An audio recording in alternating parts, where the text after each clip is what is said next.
All right, so we have been doing a lot of max effort stuff lately, and one of the protocols I wanted to put out there was with the training mask, because a lot of people use the training mask right now, and this max effort protocol is a very interesting one in using the training mask. Is we don't typically use the mask during the work intervals because we're trying to maximize what it is we're doing in that process with the work we're doing. That said, we also want to maximize how we're breathing, and breathing is a very interesting thing. When we're restricted with our breath, typically what we're finding is that we have some spinal fault going on, some sort of spinal fault.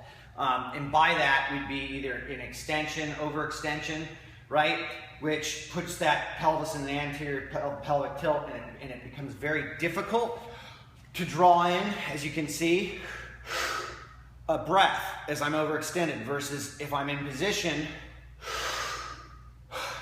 I can draw in a much deeper, better breath.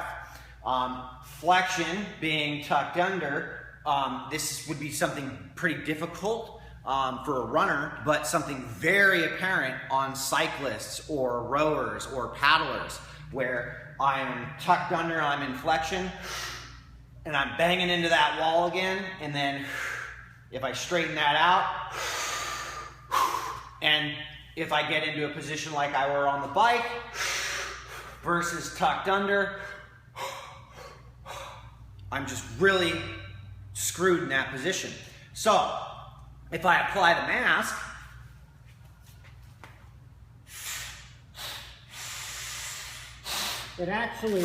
it actually will help get me more aware very quickly to change my position, because it sucks to breathe through this thing. So it's an ingenious device in that it forces us to actually make a better decision about position. And that position comes down to breathing mechanics and understanding how my diaphragm works. So I'll talk more at length of this another time on the mask, but and I have already put a lot of stuff out there about my feelings on it and how it works. But this max effort protocol is very interesting because we are actually doing a maximum amount of work for about 1 minute, or anywhere from 6 seconds to 1 minute. And this is a very hard effort that you're putting out. Obviously, the effort you're putting out at 6 seconds is not going to be the same effort you're going to put out for 1 minute.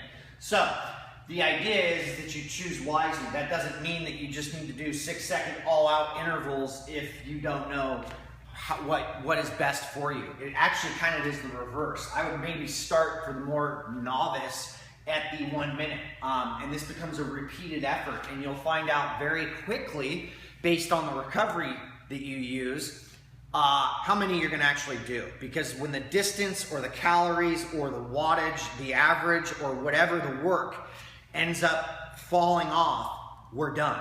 Okay, so I've got written up here the number of sets, because we don't have the sets, are dictated by the level of fatigue. So once fatigue becomes an obvious, it's over. It's time to stop, because you're going to start really choosing really poor positions to now work in.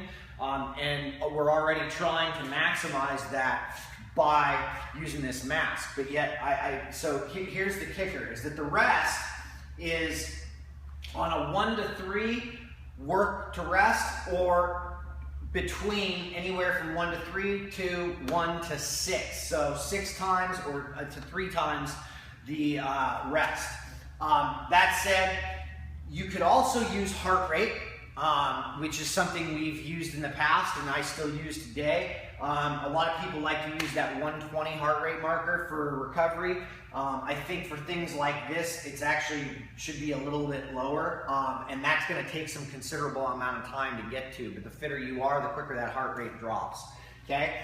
So the idea here is that we're using the rest. So on the on, I already explained we're not going to be using the training mask, all right? So there's no training mask when you're doing the work. But when you are doing the rest, we are putting the training mask on.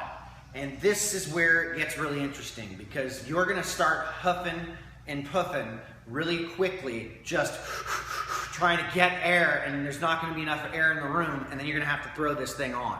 Okay? And the idea here and what we've seen is that this actually speeds the recovery process up because it's forcing you to take bigger, deeper breaths and use that diaphragm and get you back to recovery so that you can go back to work. Okay? So, the idea on the putting the mask on is that you actually want to get the breathing to normalize by taking those deep breaths as soon as possible. Once you feel like you're pretty normalized, you can either take the mask off or leave it on the remainder of your recovery time, and then as soon as you start to repeat, you're going to take the mask back off, okay?